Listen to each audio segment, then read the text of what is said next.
चुनाव संपन्न हुआ, कांग्रेस हारी है, 68 में से 61 सीटों पर चुनाव है।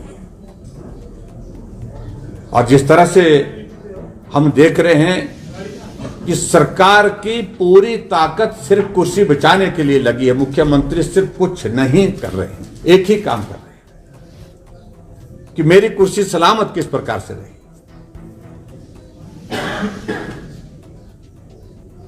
एक दिन पहले कहते हैं कि मेरे परिवार से कोई भी चुनाव नहीं लड़ेगा, लेकिन 2 दिन बाद जो है वो उनकी धर्मपत्नी को पार्टी का टिकट मिलता है। मैं भी प्रदेश का मुख्यमंत्री रहा हूं, कोई भी टिकट उपचुनाव में मुख्यमंत्री की सहमति के बिना नहीं होता है, और कांग्रेस पार्टी में तो बिल्कुल नहीं होता है, मुख्यमंत्री के ऊपर छोड़ दिया जाता है। लेकिन उसके बावजूद भी मैं उस पर व्यक्तिगत रूप से कोई टिप्पणी नहीं करना चाह रहा हूं, लेकिन हालात किस प्रकार से बन गए हिमाचल प्रदेश में। इसके अतिरिक्त मैं यही कहूंगा कि अभी हाल ही में 3 विधानसभा के उपचुनाव चल रहे हैं, और उन उपचुनावों में भारतीय जनता पार्टी पूरे दम के साथ चुनाव लड़ रही है। हम जीतेंगे, निश्चित रूप से जीतेंगे। मित्र, मुझे कुछ ज्यादा नहीं कहना, मुझे सिर्फ ये 2 संदर्भ में बात कहनी थी, मैंने कह दी। मुख्यमंत्री ये कह रहे हैं कि 9 विधायकों की सदस्यता जाने वाली, जब आपका बयान आया सीपीएस को लेकर, अब एक ऑफेंस हो चुका है जिससे सस्पेंशन भी हुई थी। आपका क्या मानना है? आप तो मुख्यमंत्री रहे, क्या अब इसमें कार्रवाई हो सकती है?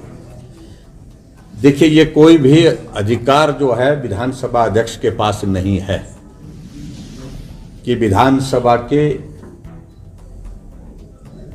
किसी सदस्य को उसकी सदस्यता समाप्त सिर्फ इस वजह से कर दिए कि वहां पर नारे लगाए।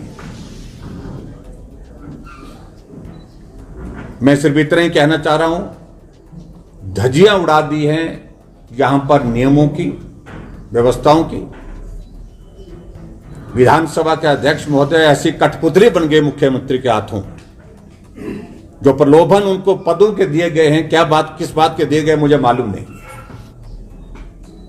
और जिनकी भाषा इस प्रकार से हो गई कि खुलेआम वो बोल रहे हैं अपने कांग्रेस के नेताओं को, कांग्रेस के लोगों को संबोधित करते हुए 6 के सिर कलम कर दिए मैंने, और 3 आरे के नीचे हैं, फड़फड़ा रहे हैं।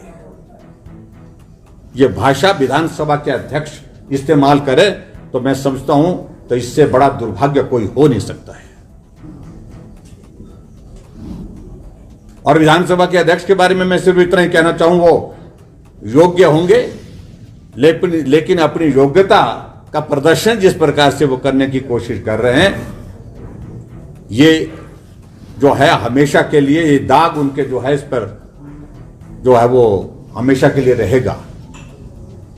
जब एक निष्पक्ष अध्यक्ष के नाते आपको सारी चीजों पर फैसले करने थे, वो फैसले आपने नहीं किए, आप कठपुतली बन करके सरकार बचाने के लिए मुख्यमंत्री के इशारे पर नाचते रहे। मैं पहली बार इन शब्दों का इस्तेमाल कर रहा हूं, लेकिन विवश होकर के कर रहा हूं, यह करना आज की तारीख में आवश्यक है।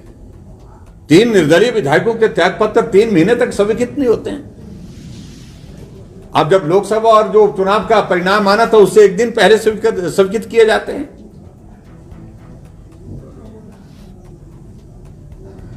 लेकिन मैं कह रहा हूं, दावा जो मर्जी करें सरकार को बचाने के लिए, लेकिन सरकार उसके बावजूद भी मुझे लगता है बचेगी नहीं, हमारी वजह से नहीं, अपने जो कांग्रेस के नेता हैं जिस वजह से उनको पहले भी खतरा हुआ, ये खतरा आज भी कायम है। और जो आप पूछ रहे हैं विशेष तौर से जो 9 विधायकों का, 9 विधायकों को किसी को भी ना निलंबित कर सकते हैं। अब जो कार्रवाई होनी थी वो एक बार हो गई, निलंबन हो गया, 15 विधायकों का कर दिया था हमने विधानसभा से, लेकिन उनकी सदस्यता समाप्त करने की जो बातें कह रहे हैं, तो इसका मतलब उनके दिमाग में यही बात चल रही है कि अगर सीपीएस के मामले में अगर हाई कोर्ट का फैसला उनके पक्ष में नहीं आता है तो हम इस फैसले से सरकार को बचाने का प्रयत्न करेंगे, जो कभी भी संभव नहीं हो पाएगा। ठाकुर साहब, कल वित्त आयोग की बैठक हुई तो उस पर आपकी सरकार सेंट्रल 10 साल से है, आपकी पीछे रही है, तो जो रिलीफ मैनुअल है, जो गरीब आदमी को मिलता था कैजुअलिटी पे और किसानों को भी उसमें भी मिलता था, वो इतना कम है कि आपको तो देखिए, आपको you have to very clear कि भी फाइनेंस कमीशन जो है, जो 16वां वित्त आयोग जो आया था, उनका डिफाइंड एजेंडा होता है। ये सारे विषय, इस सारे विषय को लेकर के फाइनेंस कमीशन का कोई लेना देना नहीं है। उनका तो यह है जो टैक्सेस इकट्ठा होते हैं, उसका डेवल्यूशन जो है, उसका वितरण राज्यों में किस तरह से करना है, वो उनका बेसिक जो है कॉन्सेप्ट होता है। ने अपनी बातें कही, त्रासदी हुई, हमने भी तो कहा है, हमने तो सरकार ने जो बातें कही है, हमने अपनी शब्दों में उन बातों का जिक्र किया है। मैं भी कल गया था उस बैठक में। हमने अपने ओर से हमने कहा है हिमाचल के लिए मदद होनी चाहिए। हमने ये बात कही है कि रेवेन्यू डेफिसिट ग्रांट के कम होने के कारण, क्योंकि पूरे देश भर के लिए फैसला लिया था वो कमीशन ने, पिछले 15th फाइनेंस कमीशन ने, उसके कारण हिमाचल प्रदेश को जो पैसा कम हो गया है, और उस पैसे के कम होने के कारण हिमाचल प्रदेश के लिए जो है वो आर्थिक संकट और ज्यादा गंभीर हो गया है। और इसके अतिरिक्त हमने और कहा है कि स्पेशल ग्रांट हिमाचल प्रदेश को कुछ सेक्टर में मिलनी चाहिए थी। जैसे हमने कहा कि एयरपोर्ट के लिए हमारे हिमाचल प्रदेश में मंडी एयरपोर्ट के लिए 1000 करोड़ की रिकमेंडेशन की है फाइनेंस कमीशन ने, 15 फाइनेंस कमीशन ने 400 करोड़ रुपीस की कांगड़ा एयरपोर्ट के लिए एक्सपेंशन के लिए रिकमेंडेशन की है। लेकिन ये तब तक लिए नहीं मिल पाएगा जब तक के लिए स्टेट गवर्नमेंट उस काम को शुरू नहीं करती है। काम शुरू करेगी तो उसके बाद आगे का विषय होगा। लेकिन हमने कहा कि वो ग्रांट जो है इस तरह से हमको आगे भी आने वाले समय में जारी रखे, मतलब देने की कमिटमेंट करे कमीशन, रिकमेंडेशन करे, और उसके साथ साथ में ताकि कनेक्टिविटी इंप्रूव हो सके। इन सारी बातों का जिक्र हुआ है।